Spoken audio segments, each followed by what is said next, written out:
as I thought. He isn't back yet.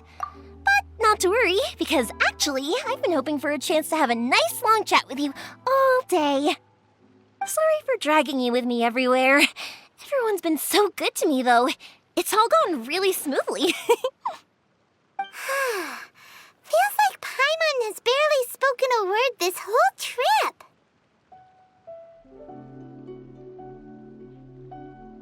I felt like I was neglecting you guys, so I wanted to find an opportunity to catch up.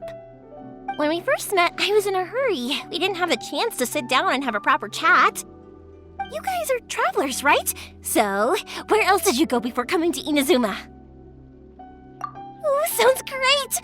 I heard they pretty much have no rules over there, right? So people are free to live their life however they want, doing whatever makes them happy. My pops actually received a gift from one of his old customers over there.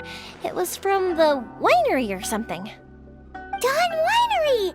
Their dandelion wine is super famous. Yes, that's the one! I remember when he drank it. I've never seen him enjoy a bottle of wine so much in his life. He was telling me all night about how good it tasted. My friend once said to me that only people with a strong will and a clear purpose decide to go traveling. Maybe it's to see a certain view or to fulfill a certain wish. So, what made you guys embark on your treacherous journey to Inazuma?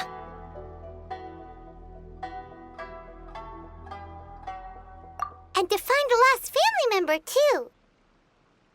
You were separated from your family because of a god? Oh. That must be really tough.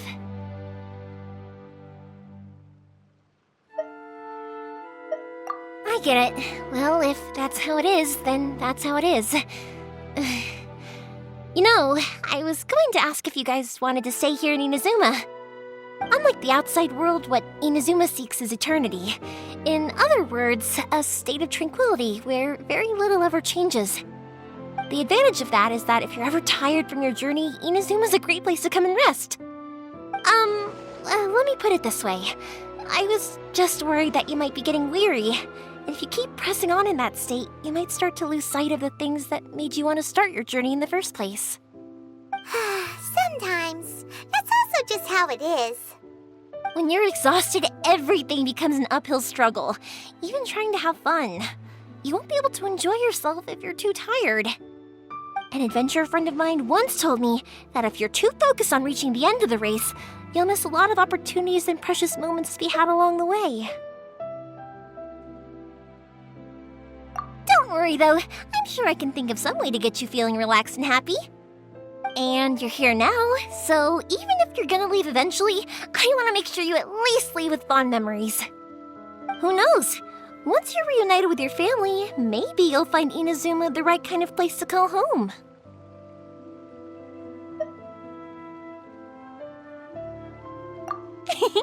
I already have an idea of the color and type of fireworks I want to give you guys. I'll keep it a secret for now, though. Yoimiya, I'm back. Sorry to keep you waiting. Let's head over to the boat.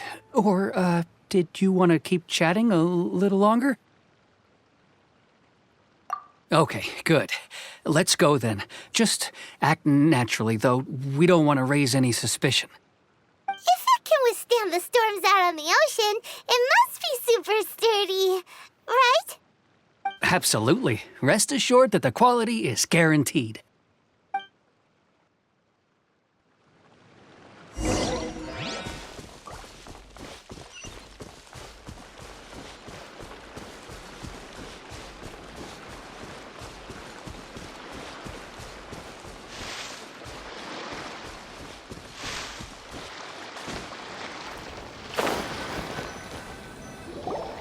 That's way too small.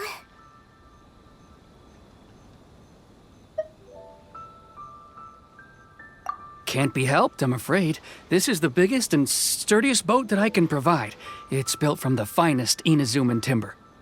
Still, I'll be the first to admit that if he's planning to ride this into the storm, it's going to be exceedingly dangerous. I'm also hoping Sakajiro won't have to use it. It's just there as a last resort. I gotta say though, Koichi, it feels like your craft has improved once again. I'm not the one you should be praising. It's all thanks to the guys who kindly pitched in. To avoid detection, we each worked on our own materials separately, then assembled them secretly in the night. This is the largest we could afford to build. Any bigger, and there's no way it would pass the Tenryo Commission's inspection. Let's store the boat here for now, then. I'll fill Sakujiro in when I get back. He'll need to make some preparations before setting sail. Uh-oh. Paimon feels really worried all of a sudden. Doesn't helping Sakujiro make you a collaborator in the eyes of the Tenryo Commission? Maybe it does, but I knew what I was getting into from the moment I agreed to help him. My family has pretty good connections with the Yashiro Commission. We work very closely with them. And whenever there's a national event of any sort, the other two commissions come to us too.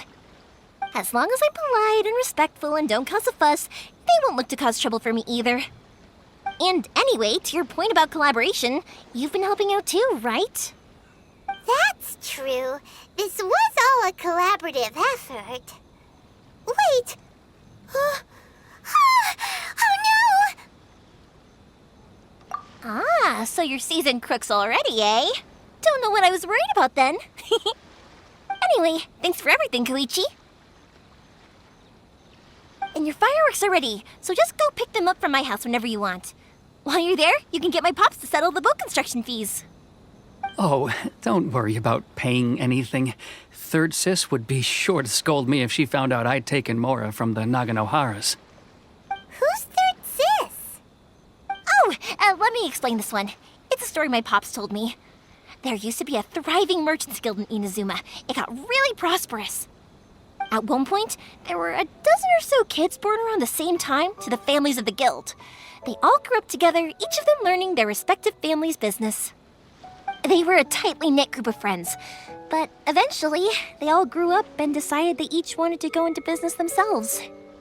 It was inevitable that business would send them all to different corners of the world, and that they'd have far less opportunity to see each other in the future. That's right.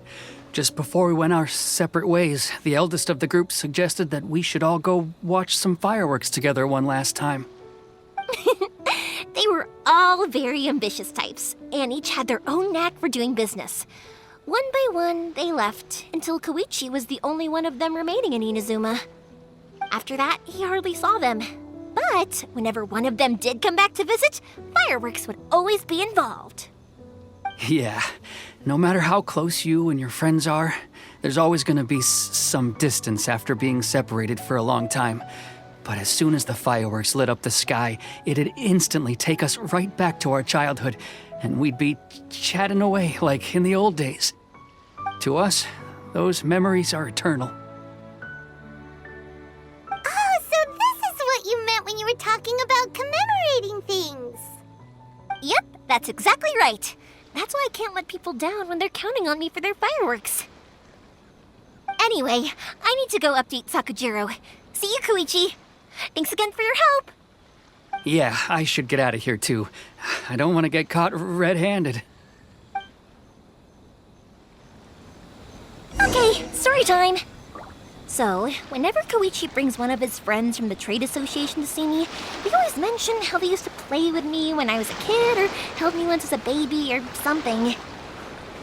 But there are so many of them in that friendship group, and I don't remember anything from that age anyway, so I never have a clue who they are.